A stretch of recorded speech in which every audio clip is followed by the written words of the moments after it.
just a heads up, everyone, this episode contains themes around eating disorders. So if this is likely to cause difficulty for you today, please do save it for another time when you feel more able to listen. Thank you. Welcome to Relational Lives. Today, as part of Eating Disorders Awareness Week, we thought it would be helpful for Ali to share with us her story of her own experiences when she was a young person with an eating disorder. We really want as many people as possible to benefit from our podcast, so please do share with anyone you think would be interested. Hi, Ali. Hey, Roz.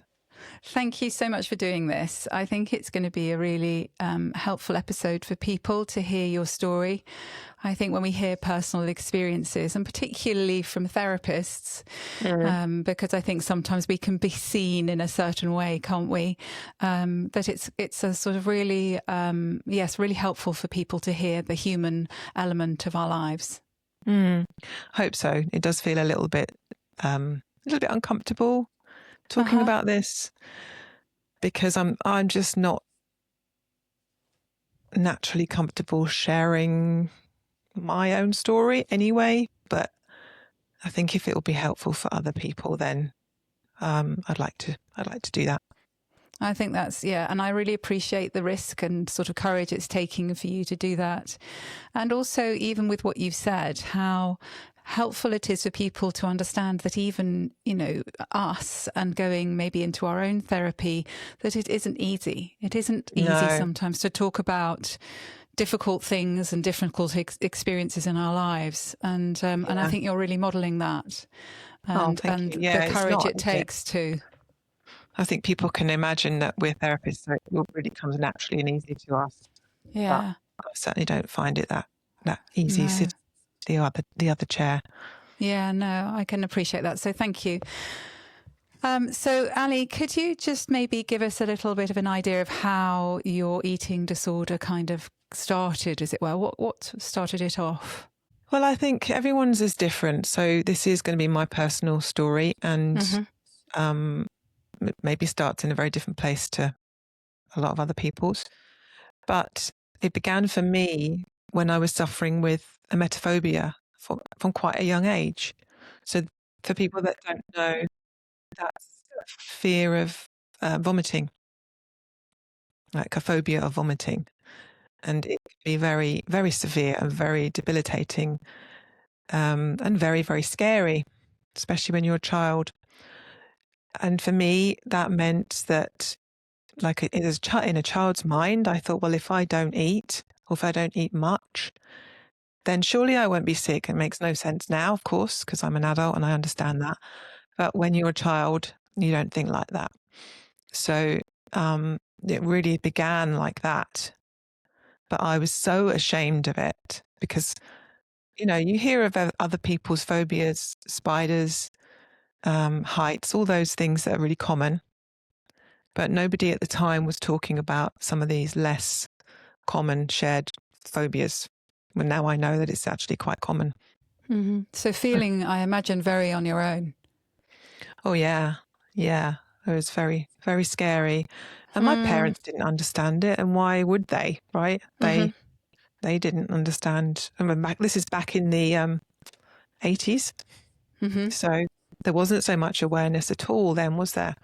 No, and it's important to kind of always consider the culture, isn't it, and time in which we are brought up and our experiences and what was going on then. So how old were you when when you were, well, not necessarily aware, but when the emetophobia was happening, when you were fearing I don't know. being I sick? think it must have started when I was around 10, I'd imagine. And there was a lot going on in the family with illness and things. So looking back, I think some of that probably played a part. That would make sense, wouldn't it? If there was illness, so it's often a case, isn't it, that emetophobia is coming from somewhere, something that has been experienced or witnessed or whatever, and so and understandable. I mean, 10 is very young, isn't it? Yeah, that little 10-year-old. Yeah, and these are all things that I've just had to piece together an adult life to try and make sense of it. I still don't know for sure what that was about, but anyway, that was what I was struggling with.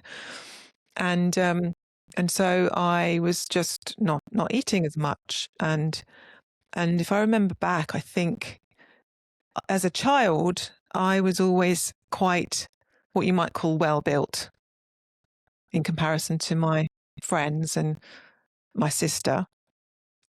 So there was that element in there as well. And obviously I started to lose weight because I wasn't eating.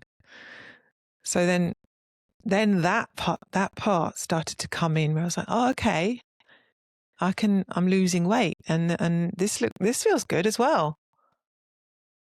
So you've then got that additional reinforcement of this is a good thing to do. Mm-hmm. And again, makes sense, doesn't it, when you're saying it as you are, thinking back to that time, thinking back to what was going on, that link then in not wanting to eat because then maybe, you wouldn't be sick if you ate anything, or something you ate that, would make you sick.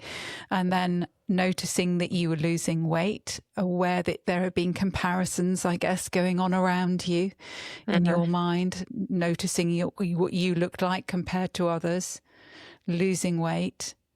So was this kind of a gradual thing, Ali? Was this kind of from the age of 10 it was very gradual, onwards? I think over quite a few years. And again, going back to that cultural piece in the 80s, there was so much around skinny was good. Yeah, and there were lots of darts and things, weren't there, going on then? Yeah, there was, all the models at the time were super, super skinny. Mm-hmm. So all those messages were around, it's really, really good to be thin, and you're much more attractive if you're thin. And you can't help but take that in as a child, can you, when it's everywhere? No, I mean, so much can be taken in as a child, and that's a really good example, isn't it? How you're seeing all that around you. So unhelpful messages that were coming in. And so in terms of how this then went on, sort of the next stage, so you were getting kind of thinner, you were thinking this is good, you were having these messages around that this was kind of reinforcing. How did it develop for you? Well, it continued with me restricting what I ate, and more restriction, hiding food. So it was a big thing, we'd have to sit around the dinner table and eat. And my parents were obviously becoming aware of that. And there was a lot of pressure on me sitting at the dinner table. Again, my parents didn't understand it. So there would be frustration, anger, ways of trying to make me eat. So it would be, finding ways of hiding it. I mean, I remember chewing food, putting it in the side of my cheek and going out and spitting it out.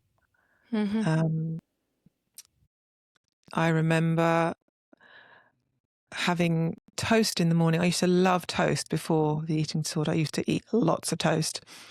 And I got to the point where, and I'm just sort of very aware of this could be triggering for people, so I'll say it, but I would make my toast, and then you can slice a toast in half, so it's really, really thin, and then I would have half a piece of toast. Gosh. Yeah. So really, really finding any which way you could to restrict. And even though it was a thing that you loved, how could you have just a little bit of it? Just a tiny bit of that wasn't, I still wanted it, but I didn't want all of it. And then, it was the calories. There was a lot around calorie counting at the time. And then I kind of ended up learning all the content of the different foods just in my head, but naturally I'd know what I was eating. Thinking back, it was quite extreme. And also, a lot of work going into thinking about this, working it out, everything that, was in your world, I guess, that you were looking at how to be in control of this. Yeah. Yeah. And I would go for walks around the garden. You know, I'd realise, oh, I've eaten something, so I need to walk it off. Walks around the streets. Yeah, I never obviously made myself sick because I had the emetophobia. So it was restricting and trying to burn the calories off, as it were. Yeah, yeah. And what was happening? And so you're, I guess, sort of teens now, is that right? Yeah, so I must have been about 13 by then when it got to its worst, and my parents were understandably at their wits' end. I'm a parent now, and I can only imagine how that must be, watching your really tough child. And really helpless, not knowing what to do. And like you say, you can understand why people would go to frustration and anger and trying to find any which way because of the very basic important need of food to survive. And I mean, that's one of the things you, as a parent, that's one of the first things you want to do, isn't it? You want to feed your child and nourish your child. So it must have been awful. But of course, when you're a child, you don't necessarily care about that. And when you're in something so terrifying, I got to the point, and a lot of people do, where it takes over. So in the beginning, you feel like you're in control. And then it gets to a point where the problem has taken control. And I did so then you're feeling more like you're out of control then, I guess, aren't you? Yeah. Yeah, I did get to a point where I felt like, oh my God, this is really controlling me now. I think I was depressed. I didn't have any friends. I probably I look back at photos, I didn't look good at all. I think it was at the time when there was AIDS around as well. And I remember my dad said to me, oh, my friend said you look like you got AIDS. And it was horrible. But again, I know my dad was just trying to shock me into changing. But it's so sad where you were and what you were feeling and what you were going through. And, you know, like you say, your parents didn't know necessarily how to help you out of it, finding any which way they could. But how sad it was for you, how hard it was for you. Yeah, it was hard, really hard. Really hard. And my mum was, desperately trying to find help. She took me to the doctors, and at the time there was nowhere near the awareness there is now. I know there's problems with the system now, but I think the GP initially was terrible. Just said, oh, well, here's a diet sheet, take her home and make her eat this. Gosh. Right, that's not going to work, is it? No. Well, and in a way that was just reinforcing what they were already probably trying to do in some ways, in their kind of, wanting you to get in to eat anything, sort of forcing you in some ways. It's just doing the same thing, isn't it? More of the same. Yeah, exactly. And people don't know. People, you just think, oh, someone's not eating, give them some food. So eventually, and I don't have a very clear memory of how it got to this, and I think my mum was probably fighting for some sort of help. There, we were able to get me a referral into a local adolescent mental health unit, residential, where they would help young people, teenagers generally, with a varied range of struggles. I mean, looking back now, there's probably a hell of a lot of neurodivergent kids that were there. Some of the teenagers had eating disorders, and like I say, there were very different presentations going on. Yeah, so ultimately I was admitted to this psychiatric adolescent unit. And when you were, what, in terms of the help that your mum was trying to get for you, not having any help from the GP, but eventually getting this referral, where were you with all of that?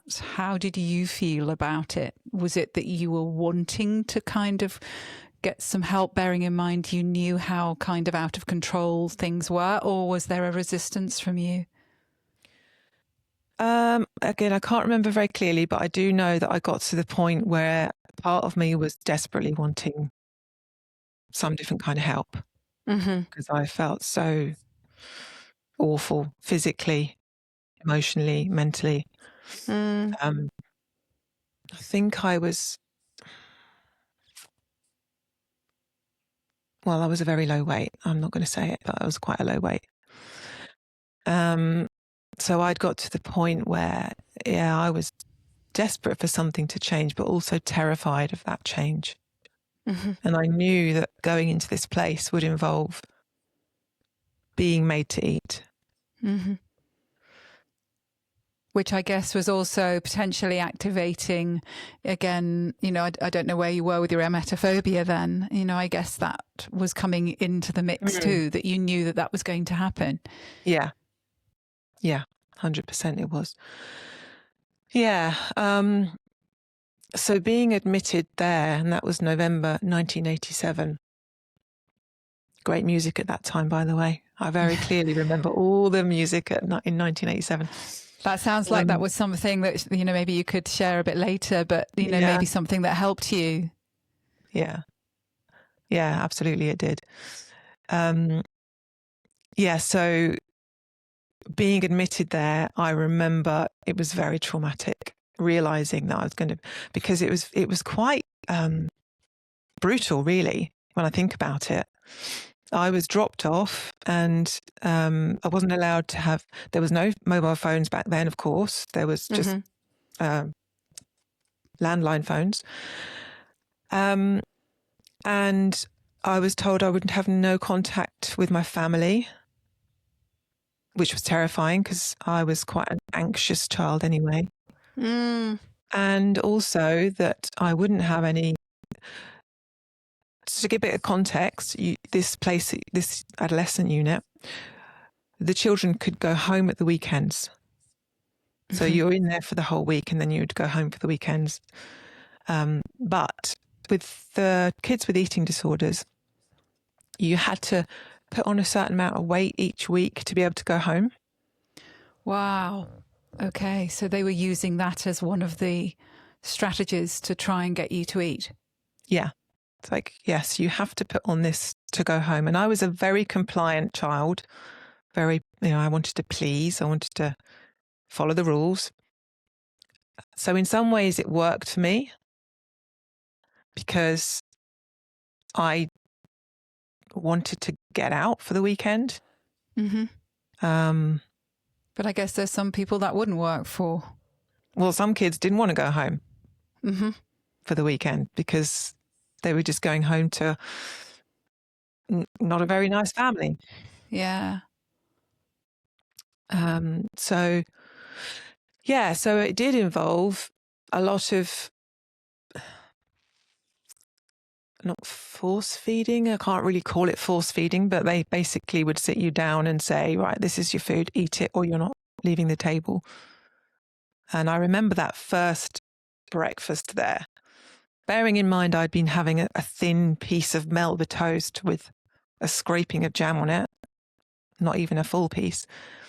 I was given a cooked breakfast. Goodness, so real extreme. Yeah, really extreme. And I can picture it now and it just feels like, oh my God, that was terrifying. It was so scary. I don't think I ate it all. And even talking about it now, it kind of feels like, bloody hell, that was quite brutal. Pretty brutal, yeah. I'm hoping they don't do that now. I don't think they do. But not only that, then it would be tea and biscuits mid-morning, a full lunch, big dinner at midday, and then a kind of supper as well. Oh, and tea and toast in the afternoon. So it just felt like this relentless feeding regime. And how much, again, I'm aware of the time and, the culture at that time. How much was being addressed in terms of what was underlying all of this for you? How much kind of therapy input was there? Not a lot. We had, if I remember, well, I'm in contact with someone that I got quite close to there, and we've talked about it. She remembers these meetings we'd have, like group therapy meetings. And it was quite, what's the word? Was harsh and brutal, really. You'd be marked on your behaviour. So the kids that were perhaps, probably looking back, they might have had ADHD. Mm-hmm. They would have like a black mark against their name, as it were, because they hadn't been behaving. Gosh, it sounds really, sort of rule with a stick rather than ironically really saying was, this, but than a carrot.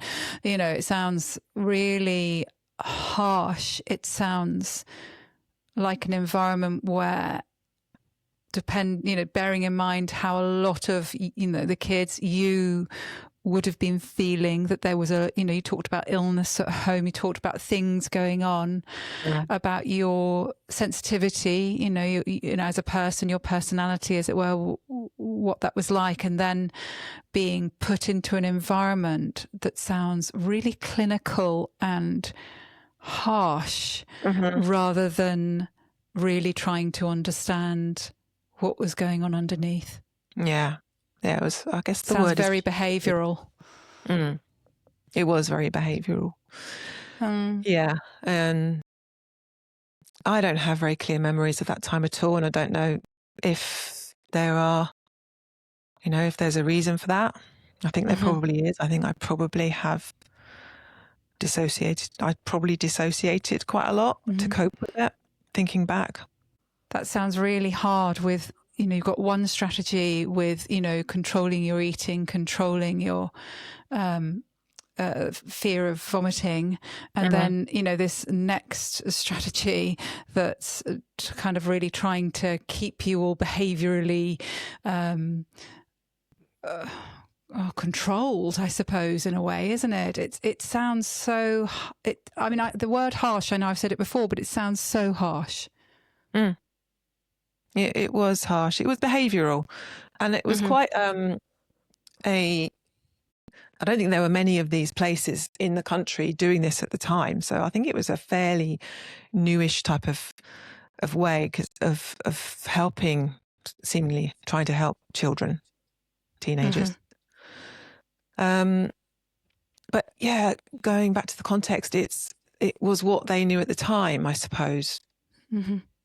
But just because it's what they knew at the time, it doesn't mean to say it was right. That's the thing, isn't it? No, it wasn't. It wasn't helpful. It was okay. It was helpful in terms of it meant that I put on weight and I got out in the end.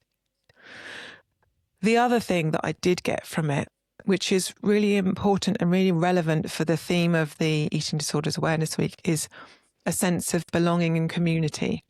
So there was a real feeling amongst the children, the teenagers there, of a community amongst us.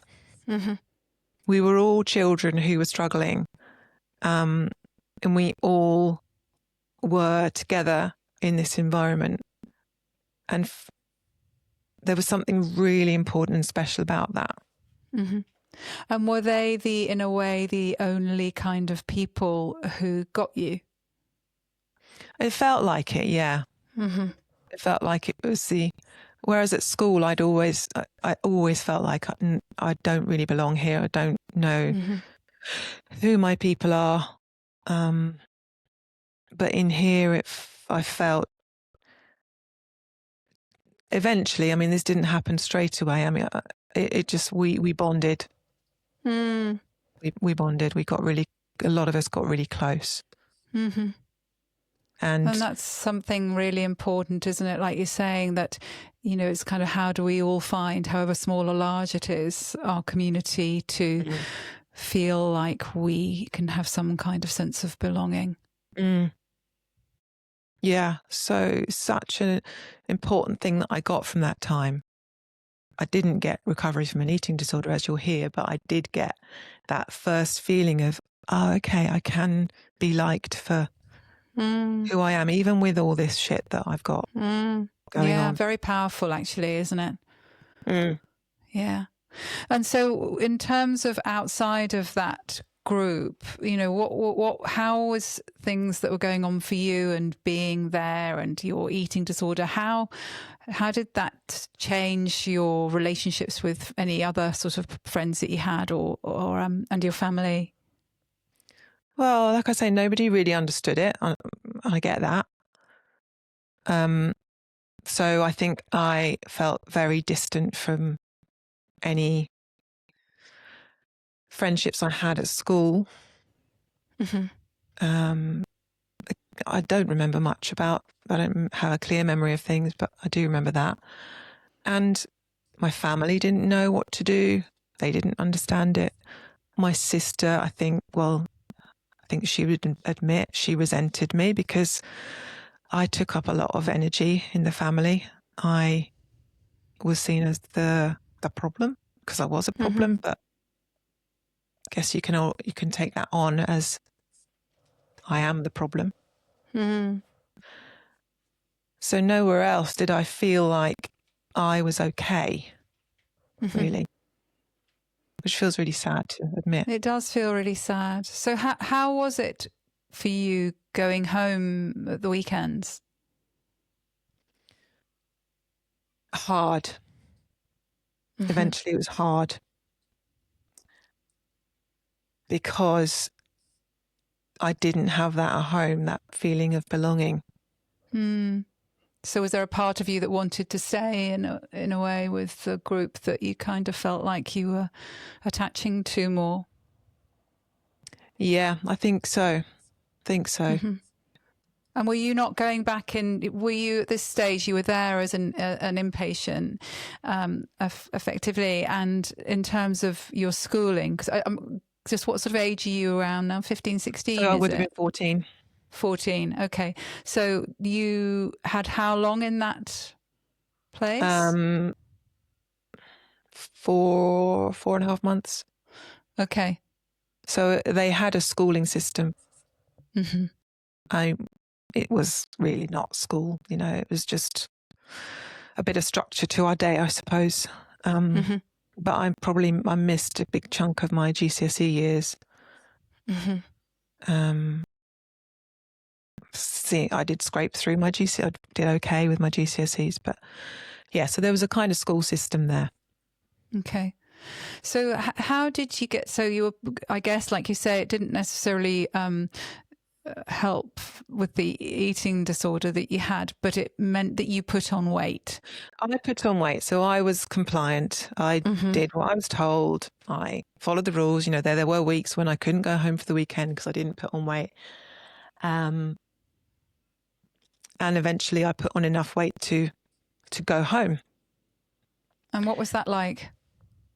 I don't remember, to be honest. I don't think it was great. I think it was quite hard to integrate back into home life and school life. And I missed the children that I'd made connections with there. Did you have any further contact? Was there any kind of ongoing but it's just sort not of... the same. It's not the same as when you're all together, living together. Going through it together. Very different. Yeah. So then I came home, and so I had put on weight and I was eating, and I had realised eating was okay and I could eat. And that was okay for a while.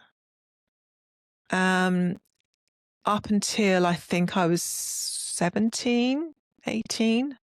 So a good few years of being okay, enjoying food again. And then I remember this clearly, right? It was my 18th birthday. And someone made a very innocent comment that triggered something in me. And they just said, "Oh, you're looking really healthy." And I knew that meant my weight, my size. And it just sowed a little seed in me, enough to start a diet. Mm-hmm. Start restricting again. It was that along with other things. So I remember buying a skirt and thinking, oh God, that's a bit of a big size for me. Little things like that had already started. And then this other comment was just, I guess, the straw that breaks the camel's back. And then, I started restricting again. Which also, I suppose, shows the fragility and the lack of what you had actually needed previously. That, it wasn't doing the deep work that, I imagine you went on to do in order to really work through it.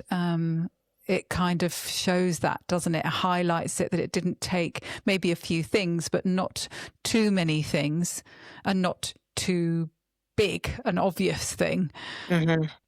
Even though you can understand from what you've said that those would do, that they would trigger you, but that then it can it set you off again. Yeah, it was just waiting to happen. Mm-hmm. Could have been any comment probably later on. Someone would have said that at some point and something would have set it off again. So sort of lying dormant. Yeah. So tell us what went on then. Well, then I just went on an innocent diet. Mm-hmm. I just went on a very innocent diet and started to be careful about what I ate, started to weigh myself, started to see the scales go down, thought, oh, this is good, I can carry on, and carried on and carried on and carried on, and it didn't stop carrying on. And I started to feel awful again. I wasn't sleeping. The thing is about anorexia, it's incredible what you can carry on doing at a low weight. And probably that's an element of the dissociation, that I was able to carry on functioning and living and not noticing that I was hungry, not noticing that I didn't have any energy, because I just kept pushing through. Mm-hmm. And this went on until a point where I think the biggest thing was I just wasn't sleeping and I was very depressed. And was that something that you kind of remembered from before, or was it almost like it was new again? New, not again, but new, because you'd kind of shut off maybe from perhaps a lot of the previous experiences in some respects to survive? It felt new. Mm-hmm. It felt And were you living at home at that time? No. So I had my own flat by this point, and I had a boyfriend, which was going well, I thought. But, we were young, and ultimately my eating disorder meant that he couldn't cope with that. Mm-hmm. And that relationship ended, which... That must have been hard again, another rejection, or was it something that felt a bit of a relief? It was hard and it did feel like a rejection, but I think I was so unwell by that point that it didn't feel like much, to be honest. I knew it was a bad thing. I knew it wasn't great. And I knew at that point, okay, I need to sort this shit out. Okay. So that really important point, isn't it, is that you knew you needed to sort things out. It's so important, isn't it, with all of these experiences that people go through, that they are taking that and making that choice. Yeah, that it's coming from the person, not being forced into it, but actually... and it's really hard for people around, isn't it? Because they've got to watch on until that person reaches a place that's usually pretty damn awful before that realization happens. Yeah. And we say that sometimes, don't we? That in a way, it's people, they think they're at a certain point of lowness, as it were, or whatever it might be. But it's almost like you have to sometimes hit rock bottom in order to then be able to think, no, I don't want to continue like this. This is the worst. And how am I going to try and find a way up out of this? And I want to find a way up and out of this. And it sounds like you reached that point. Yeah, but again, it took a while. I was working as well at the time in a good job. So I was functioning. So was anybody else aware of what was going on for you? Bearing in mind you were kind of, I guess, were you then living on your own, having lived with your boyfriend? Yeah. I was living on my own in my flat, working full time. People around me were probably saying, I'm sure, can't really remember. Definitely my parents would have been worried. And I think it was my mum again that helped me find someone to help. But I remember being at work and a well-meaning colleague went to the vending machine, got out a Mars bar and gave it to me and said, oh, you've lost a lot of weight. Maybe you should eat this. Oh. And me thinking, God, if I knew it was that easy. Yeah, if only. Yeah. But again, coming from a place of care, this is the thing, isn't it? Lots of people around you in a way caring, wanting you, worrying, wanting you to kind of get yourself well, to find a way forward, to survive. And I think, again, that fear of what happens if you don't, what happens if you don't eat enough. And even though, like you say, it's surprising how much you can keep going, there is a limit. There's always going to be a limit. Yeah. And it's like being aware of what that limit is, and not only that, it's all the impact, isn't it? The kind of sometimes longer lasting impacts of deprivation of food, and what goes on with your body, and there are all those elements, aren't there, that come in. Oh yeah, because my puberty was delayed quite a long time. So I think I was 17 when I started my periods, which is quite late. And at the time, I remember thinking that was probably at the first eating disorder phase was, that was like, oh my God, I'm never going to grow up. But so the rock bottom the second time was losing a relationship, depression, just feel like I was living in a fog, I think.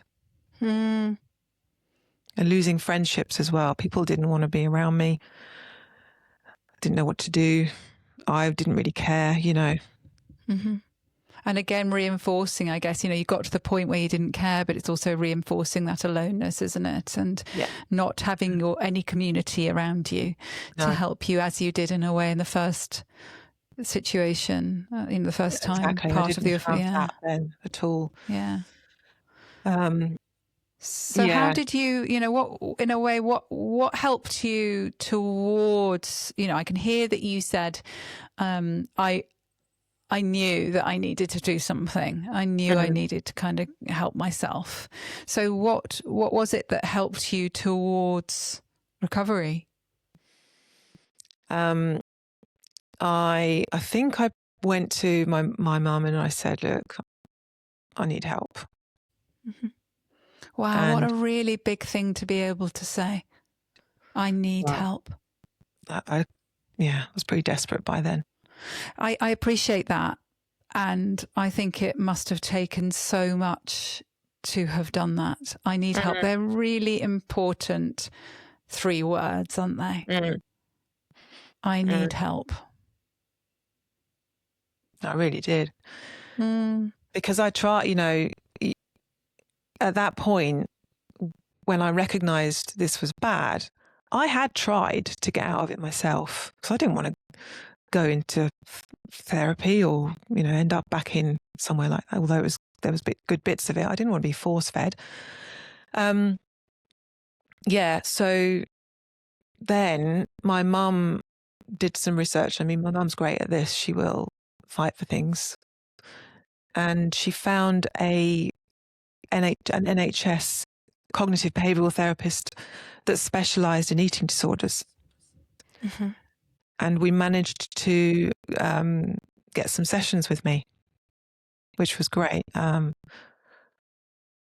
he was brilliant.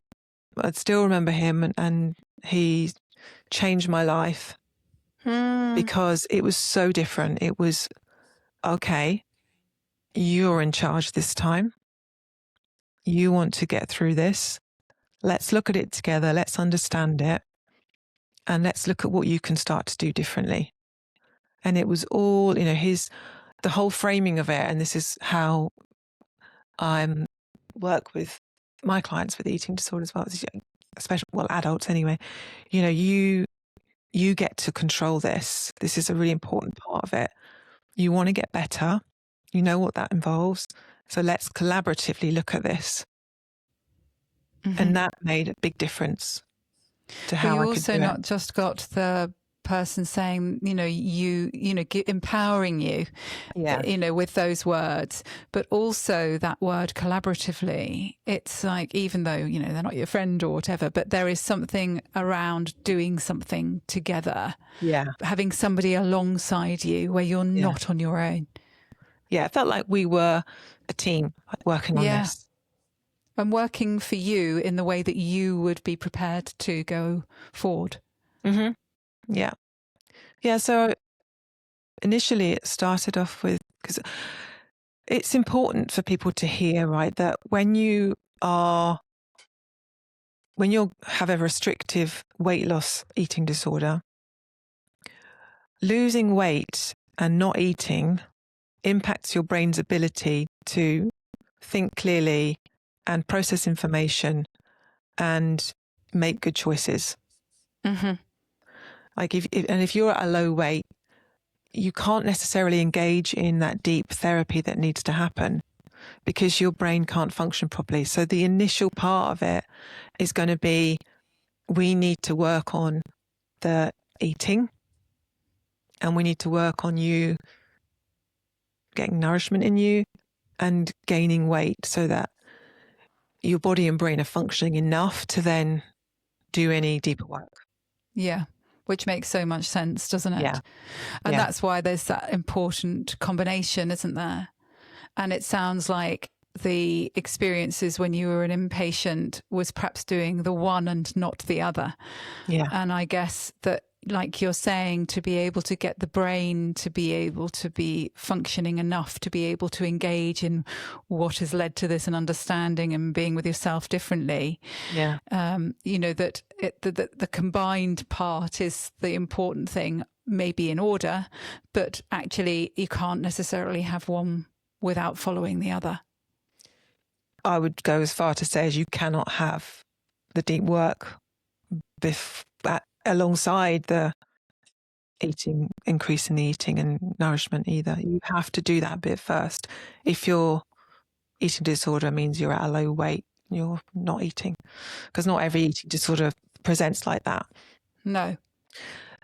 So that was what we worked on. And it was, he would say, right, how can you increase your breakfast, for example, this week? And so I would gradually increase how much I'd have for breakfast, and I'd realise, okay, nothing bad is happening. Mm-hmm. I'm trying to think. And we also had a weight goal. We had a goal to work towards, and we had, I had agreed on with, I think it was with my mum. Yeah, it was with my mum. I said, when I get to this weight, we'll go on a holiday.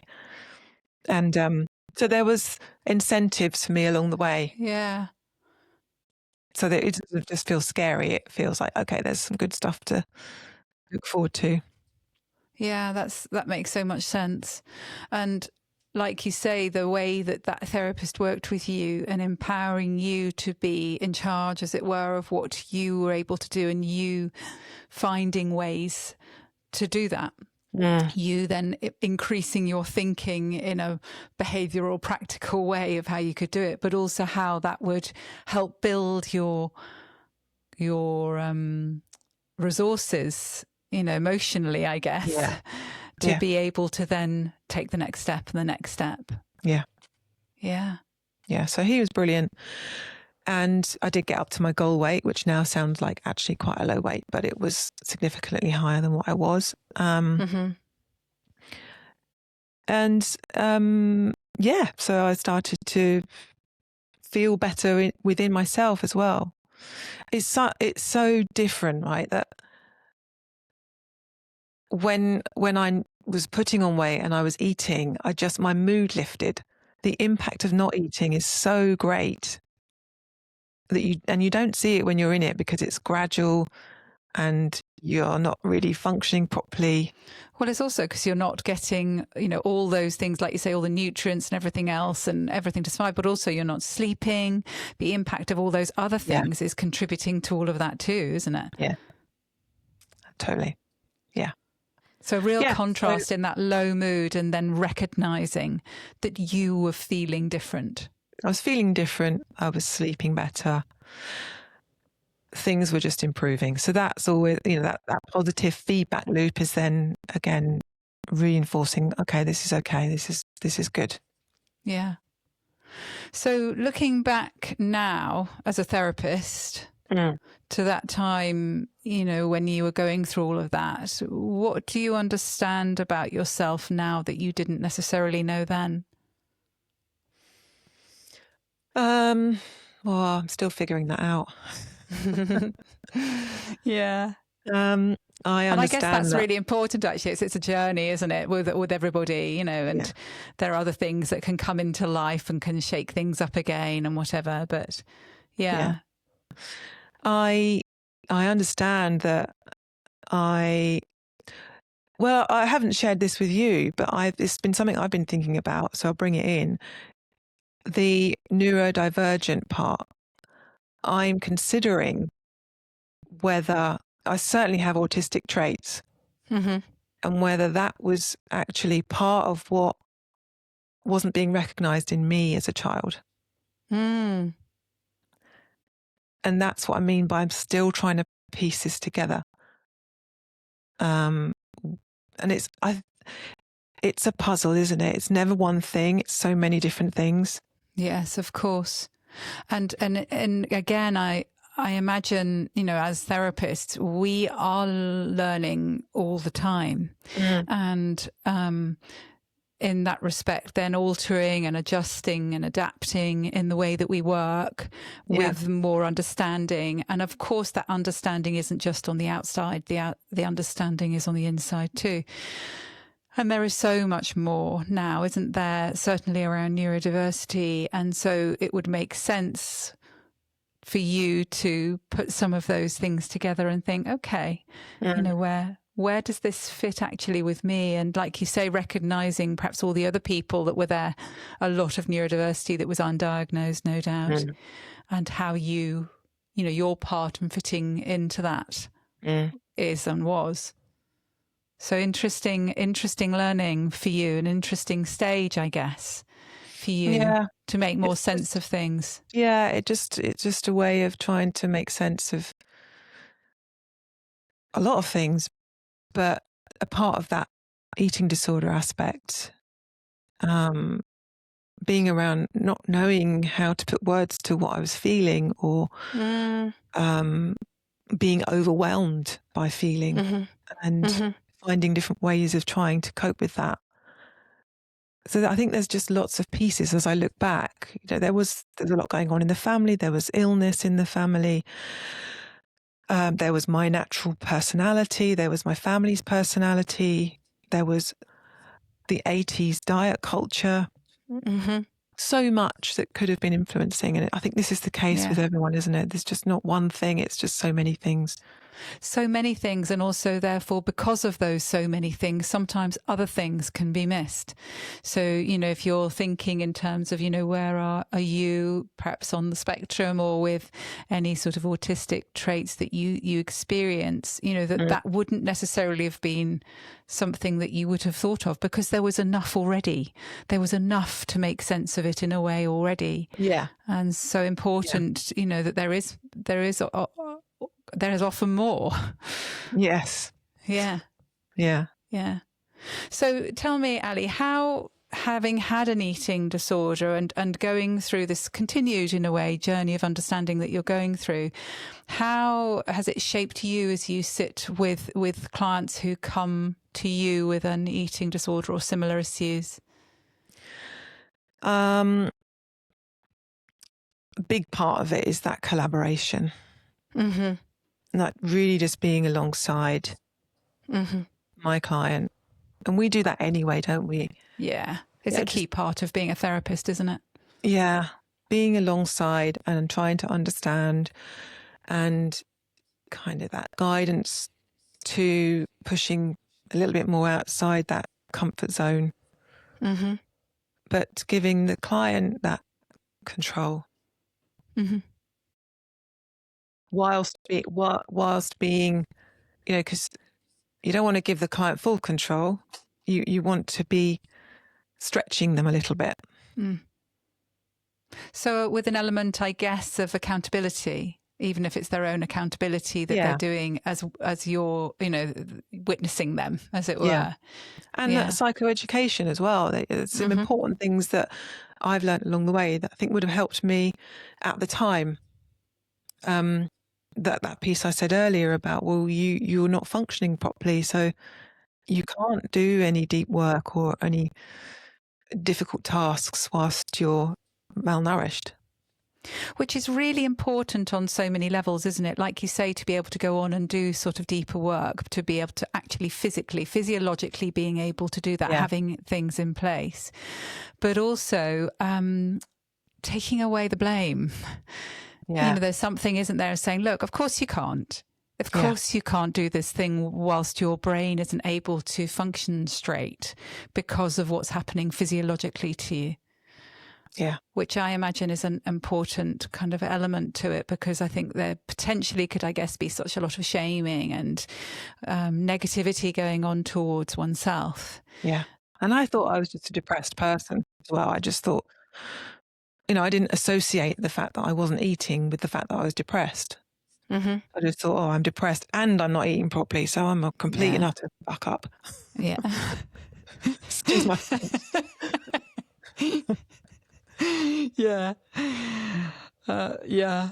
So there are some things there that I think, perhaps people who not just only maybe going through something or, experiencing some kind of eating disorder, but also people who are around them. And not only that, therapists who are working with people where this comes into their practice room, and, what is important for them to know, and also perhaps getting some more training on. Just another piece that's coming to mind as well, and that links into what you're saying there, but I had that identity of someone with an eating disorder for a good 10, 12 years, maybe longer. And I held on to that it became my identity. And I think this is a key part that can happen as well. I didn't know who I was outside of that. So I think, hold on to that quite tightly for a while, until I think goes back to community. I was finding friends, I was going out, I was realizing there was more to me than being someone with anorexia. And growing my life around, outside of the eating disorder. So that I wasn't feeling like, oh, I'm just nothing without it. Yeah, that makes so much sense. And I think that's an important part of treatment as well. You are not just your eating disorder. You're much more than that. Yeah. And that's, that fits so well, doesn't it? With there are many parts to us, and how do you, from what you're describing, it's how you discovered and explored and engaged with all those other parts of you, and so that you could see that, there was, your identity isn't just one thing. Yeah. Yeah. And we haven't spoken about the 80s music that we promised we were going to talk about. Yes. So that sounds like that wasn't, you talked of some things that helped you, but that clearly was one. Say a little bit more.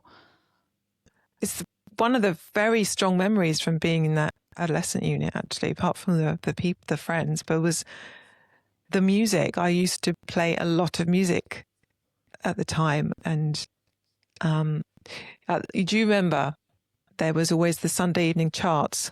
Mm-hmm. And I used to, if I'd been home for the weekend, I'd get back to my room or dorm, because it was a shared dorm. I'd get my tape recorder ready and I'd start recording the charts. And I always remember that. And I had posters all over my space with oh God, I'm going to share. It was really cringy, but I had it was Belinda Carlisle. Do you remember? Oh right, yes. Whitney Houston, Michael Jackson. It was all the great 80s music. And the cringy Stock Aitken and Waterman 80s music as well. So it was a really helpful and a good part of that time for me. Probably about a bit of distraction as well, but that's not always a bad thing.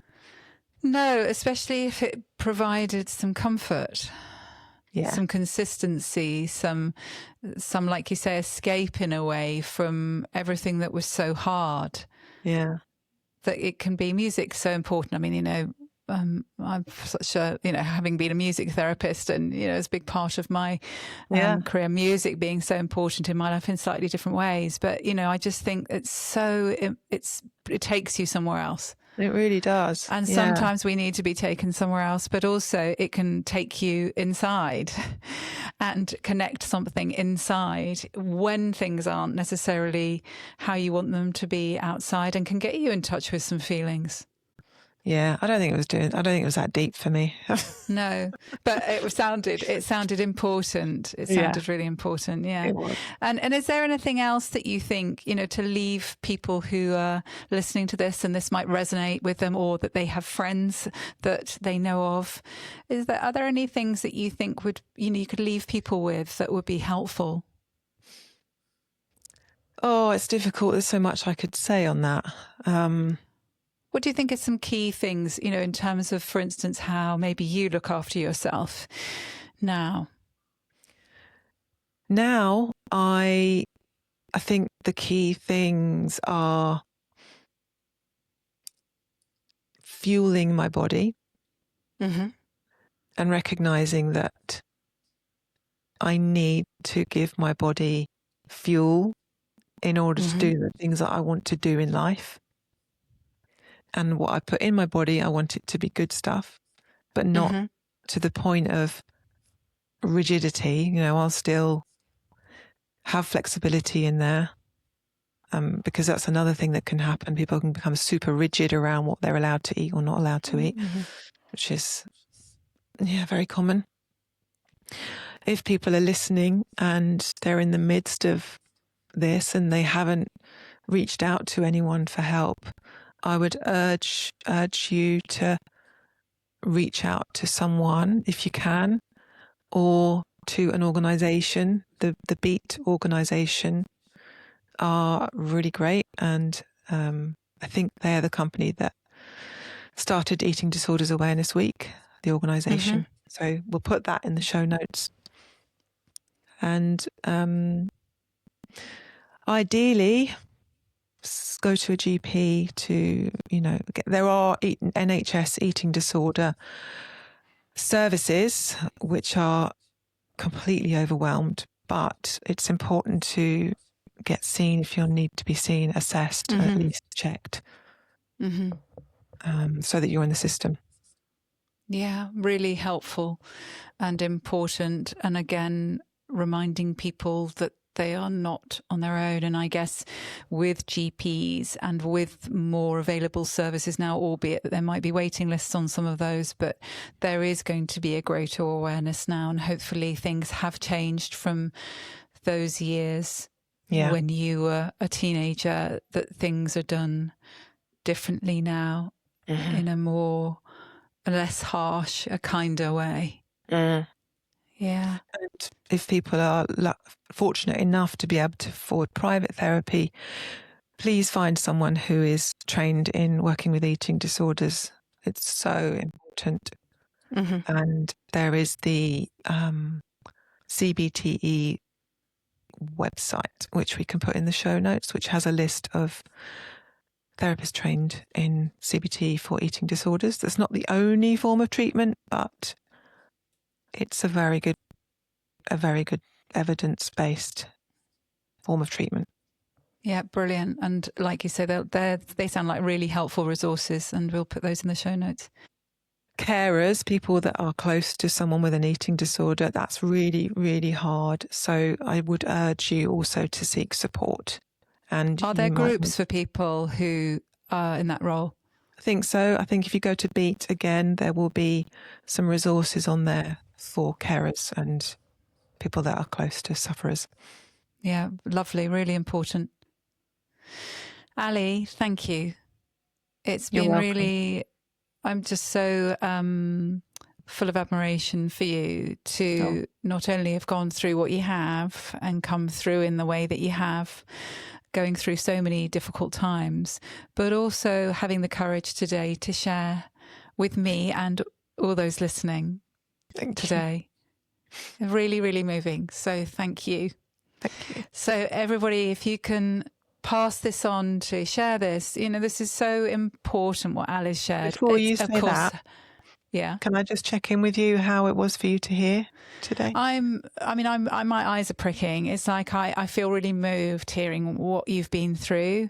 I feel touched that you were willing to have me sit alongside you today and ask you questions about things that were really hard in your life, and for you to share so openly with me. So I feel that's been a privilege as your friend, and doing it so publicly on Relational Lives. It's just, I'm really touched and moved. I'm lucky to have you to ask the right questions and listen so well. Thank you. Oh, you're so welcome. So yes, hearing Ali's story, I'm sure will touch many of you. And so please, if you know anybody who you think this would be helpful for, really do share it, because this is the point of why we're doing things like this, and this sort of episode as well, particularly is wanting other people to get some help and understanding and support. So the more you are able to share this, the more we get that sort of algorithm thing going, the more that people will be able to hear this and get some help. So Definitely. Thank you for listening. And Ali, thank you again. Thanks. Thank you, Roz.